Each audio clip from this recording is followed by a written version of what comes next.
موسم سرما کا آغاز ہوتے ہی ٹنڈوالایار کے سیلاب متاثرین کی مشکلات میں اضافہ ہو گیا۔ سندھ حکومت اور ضلعی انتظامیہ کی جانب سے بڑے بڑے دعوے تو بہت کیے جاتے ہیں لیکن عملی طور پر کوئی اقدامات نہیں ہوتے۔ متاثرین سرد موسم میں قسم پرسی کے عالم میں زندگی گزارنے پر مجبور ہیں۔ نمائندہ نیوز ون طارق حمید عباسی متاثرین کے ہمراہ موجود ہیں، ان سے بات کرتے ہیں۔ جی طارق، بتائیے متاثرین کا کیا کہنا ہے؟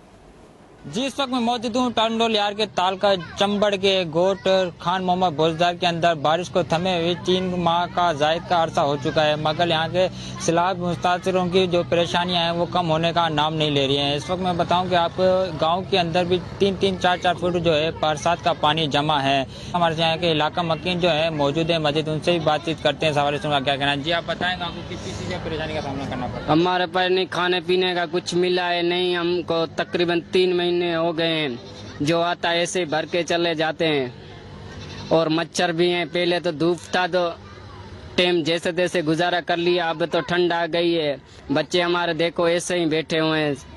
جی آپ نے متاثروں کی بات سنی، ان کا یہی کہنا تھا کہ گرمی تو ہم نے اپنے کیسے نہ کیسے طریقے سے گزار لی ہے، مگر سردی کی جو لہر آ رہی ہے اس وقت ہم بے شدید پریشانی کے اندر مبتلا ہو چکے ہیں۔ آپ کو بتاؤں کہ ان کے پاس ابھی حکومت کی جانب سے کوئی بھی امداد نہیں پہنچ چکی ہے۔ 3 ماہ کے زائد کا عرصہ چکا ہے، نہ تو ان کے گھوٹ سے پانی نکالا گیا ہے، اور جو پانی جو کھڑا ہوا ہے اس کی وجہ سے کئی بیماریاں یہاں پہ جنم لے رہی ہیں۔ چھوٹے چھوٹے جو بچے ہیں انہیں کیا مختلف